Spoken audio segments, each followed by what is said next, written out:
J'y suis arrivé. Bienvenue à la 10e chronique du Smash, déjà la 10e. Bienvenue, merci pour vos commentaires. N'hésitez pas à continuer à partager, avant d'arriver à lui, à partager, à commenter surtout. Et si vous avez des idées en disant tiens, ça serait peut-être mieux ainsi, n'hésitez pas, je suis preneur. J'enlève mes lunettes. Donc le teasing de la semaine, c'était Thriller, l'album de Michael Jackson.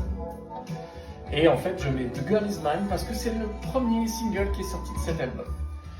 Album de 83, coproduit avec Quincy Jones, 4 chansons écrites par The Genius, suite à l'album Of the Wall de 79, qui a été un album assez bien reçu, 8 millions d'albums vendus versus 70 millions, d'autres diront 100 millions, peu importe, ça reste l'album le plus vendu au monde, avec des signatures monstrueuses comme Van Halen, comme Toto, comme James Ingram, j'en passe et des meilleurs, que des très, comment on dit, high level. Michael Jackson, 8 Grammy Awards, dans 3 catégories différentes, pop, rock, R&B, unique, ça ne s'est plus refait depuis.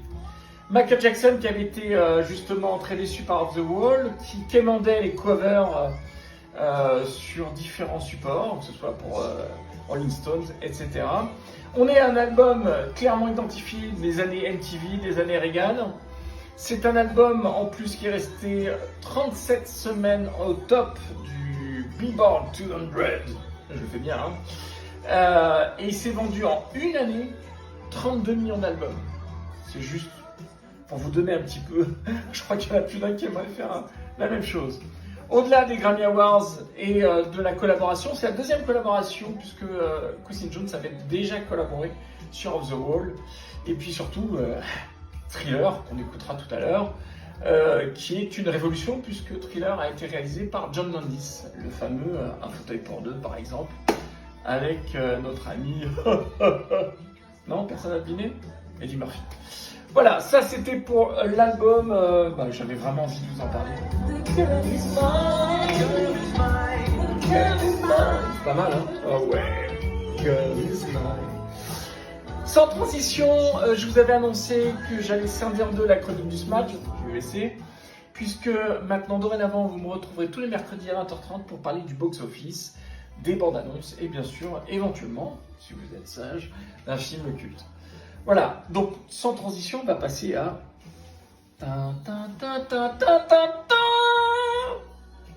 Eh ouais, encore.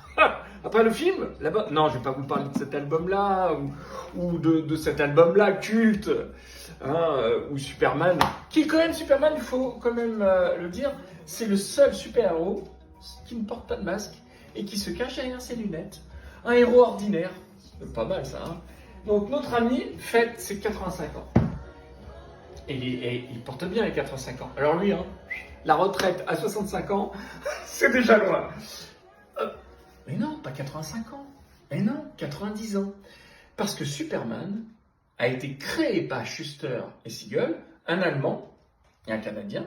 Hop, ils se sont mis à deux pour créer Superman. Donc création de Superman, 1933. Première apparition sur Action Comics en 1938.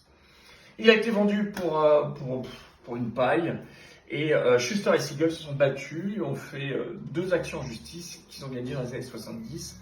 Mais bon, ça reste quand même les 2 papas de notre ami Superman.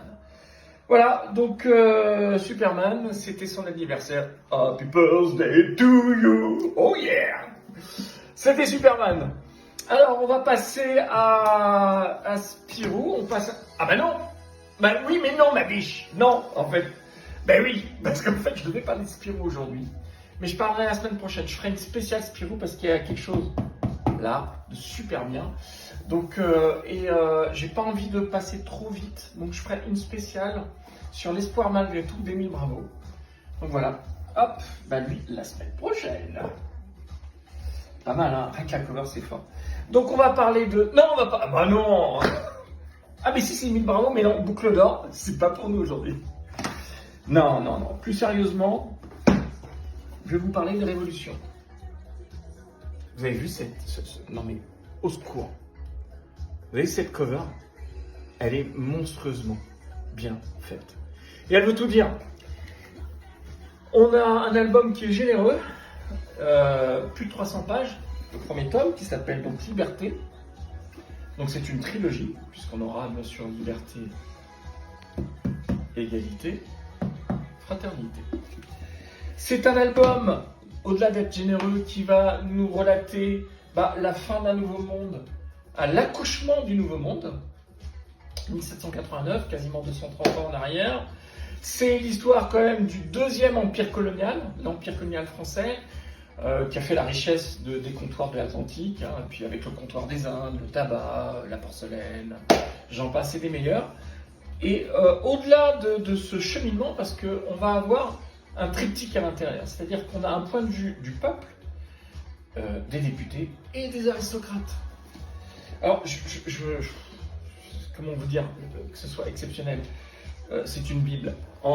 Le premier, Liberté, c'est 11 chapitres. Mais je vais vous montrer quelque chose. L'intelligence de ces deux artistes qui ont dessiné à quatre mains, donc ils interchangent parfois, c'est de pouvoir jouer avec nous graphiquement et puis avec un arc narratif fabuleux. Non mais voilà. Alors ce qui est très intéressant, c'est de voir la place des femmes qui est prépondérante dans cette révolution. La Révolution française laisse une très grande place aux femmes. Voilà, je ne peux pas m'en empêcher, c'est juste exceptionnel.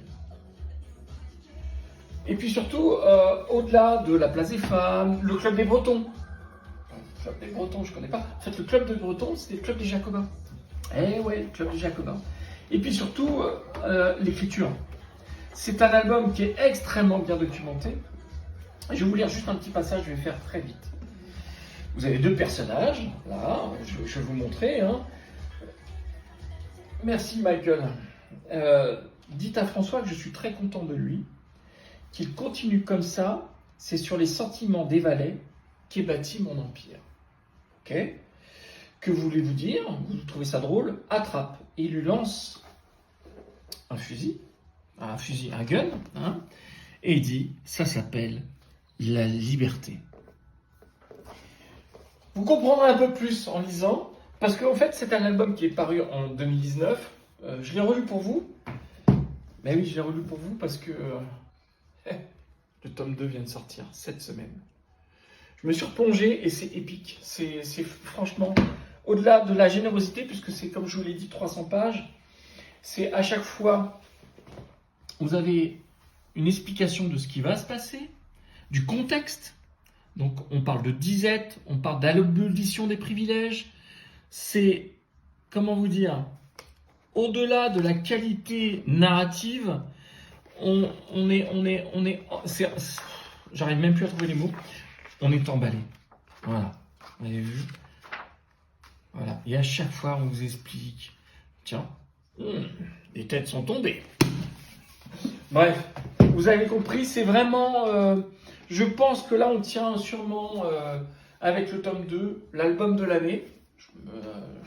Je ne connais pas la suite, mais quand on voit qu'ici, on est quasiment en monochrome, et ici, ils ont réussi à... Alors, je ne l'ai pas lu, je vous le lirai cette semaine.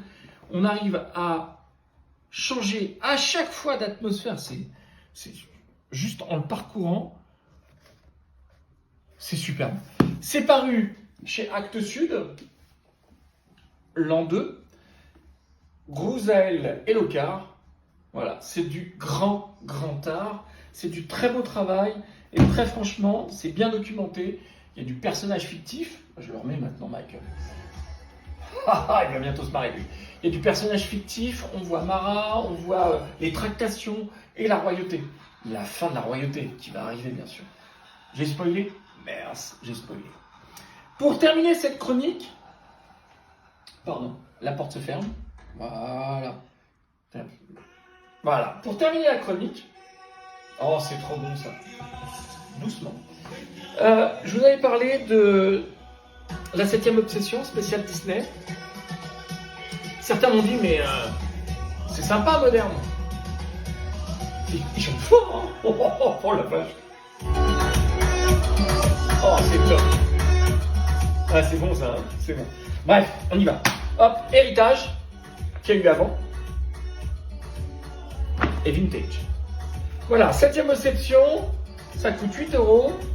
Si vous aimez Disney, si vous voulez connaître l'histoire Disney à travers les fondateurs, à travers les rénovateurs et à travers les modernes, vous allez en prendre plein les mirettes.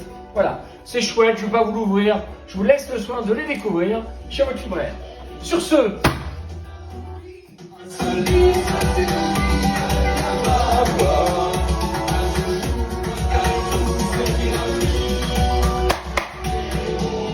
bref, c'est un plaisir de vous faire beaucoup de ces chroniques pour vous.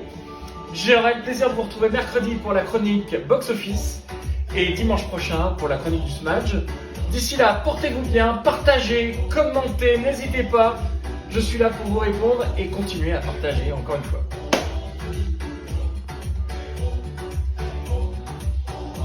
11 minutes.